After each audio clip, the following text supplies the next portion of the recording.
Hey everybody, it's the Board Game Blogger, and today we're going to do something a little different, sort of in recognition of going over 100 reviews.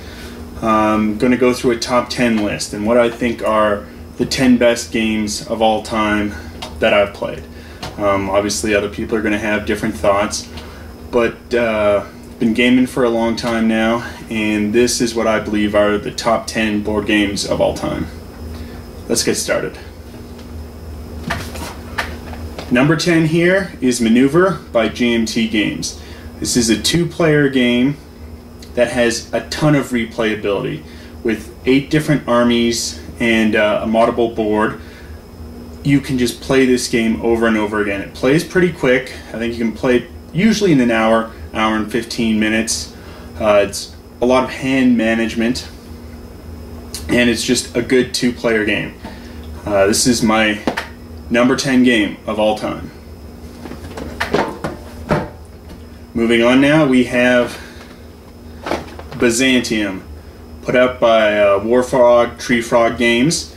It's up to 4 players, really plays best with the full 4.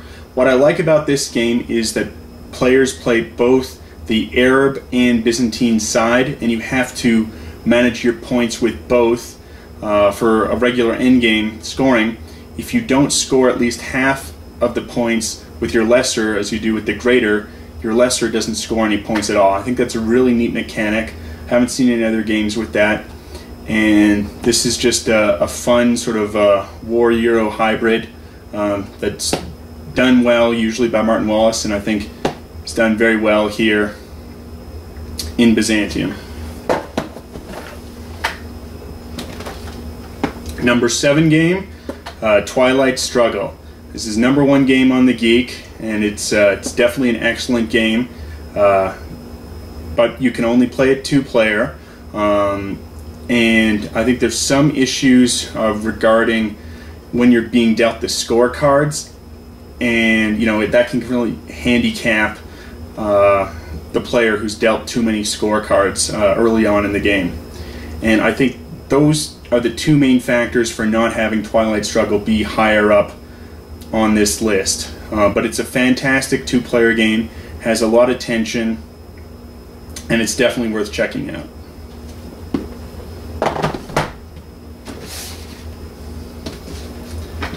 Now we have New Hemet.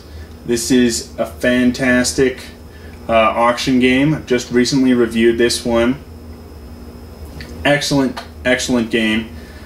And just sort of the way this does auction, it does it better than any other auction game. The components aren't the greatest, and but for what it is, for playing under an hour as a pure Euro auction game, this really doesn't get any better. Just the unique auction system here, and just how vital it is when you can build a construction piece, or you can win an auction and just destroy it to try and hurt your opponent. Has fantastic player interaction. This is really the best auction game out there.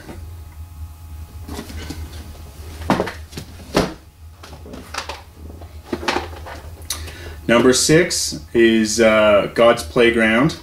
This is really an excellent war Euro hybrid. Plays exactly 3, and I think it's one of the best 3-player specific games out there.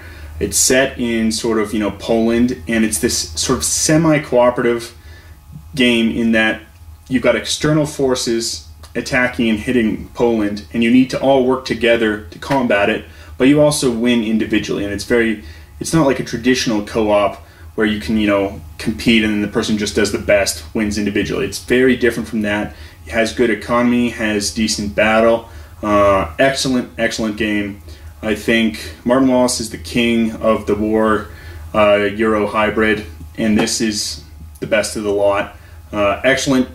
It does play only 3 players, and so that may be an issue for some people, but this is the best 3-player game out there, bar none. Now we'll move on to the top 5. Number 5 now is Fire and Axe Viking Saga.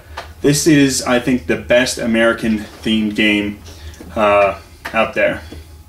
It really does the American genre excellently. It's got great components. You know, you got the beautiful plastic bits, and there's just some unique mechanisms in that you're storming out of Scandinavia, you know, raiding settlements, building your own. It just has a really neat theme, and it plays quite quickly for an American style game. Most American games, you know, can be hours upon hours. This one will play quick. You can do this in 2 hours, and I really like it. It's great fun, and a unique theme done well. So this is my top 5 game of all time. Number 4 is Founding Fathers. This is just a wonderful, wonderful game. The game oozes theme. It's got wonderful flavor text, the best flavor text I think of any game out there. Sort of bios on everyone who was at the Constitutional Convention. There's different ways to play this game. It's going to play different each time. A lot of excitement, a lot of tension on how you're using the cards to score your victory points. And it's just an excellent game. Plays good, you know, 3 to 5. It's going to play different, but it's good either way. One knock against it is just the card quality. Just very poor card quality. I felt you had to sleeve it, but it's a wonderful, wonderful game.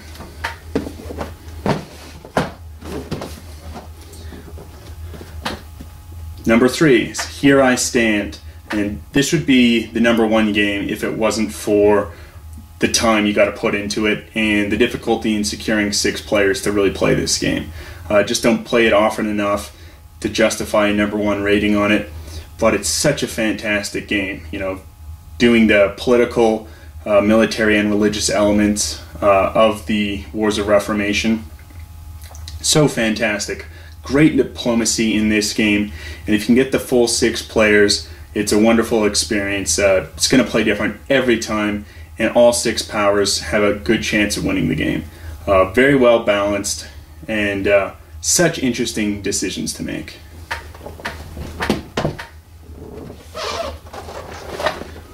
Number 2 game of all time is Strike of the Eagle. This is a fantastic block style war game. It uses cards, it's card driven, but it's also block. It's as far as I'm aware, one of the only games that does this, but it adds on top of it sort of hidden orders, and it adds so much tension because you're not sure where your opponent's units are moving, in addition to what are the strength of those units. The fact that the cards can be used for so many different things. You can use it in a battle, you can use it for reinforcements, you can use it to get more orders, you can use it as an event. It's just so much tension. And how am I playing this card? Where's the enemy? How are they moving? On top of that, it's a unique theme, the Soviet invasion of Poland in the 20s, and it's just such a wonderful game. Only reason this one isn't higher is because you're just covering the military aspect, and it's really limited to the 2 players, so you don't have that diplomacy going on. You can play the game with more players where you divide up the fronts, but you don't really have the diplomacy that would happen in, say, Here I Stand, or the top game that I'm getting to. But fantastic tension, fantastic decisions, an excellent, excellent game. Now my number 1 game of all time is Successors by GMT Games. What a wonderful game. You're playing Alexander's generals right after Alexander the Great's died, sort of vying for control of the known world. And the diplomacy here and the backstabbing it's just wonderful game. But what it really pushes this out and makes it different than other CDGs is the unique win conditions, because you can win by getting the most victory points or by getting the most legitimacy, and that fuels I think a lot of tension and a lot of decisions in the game.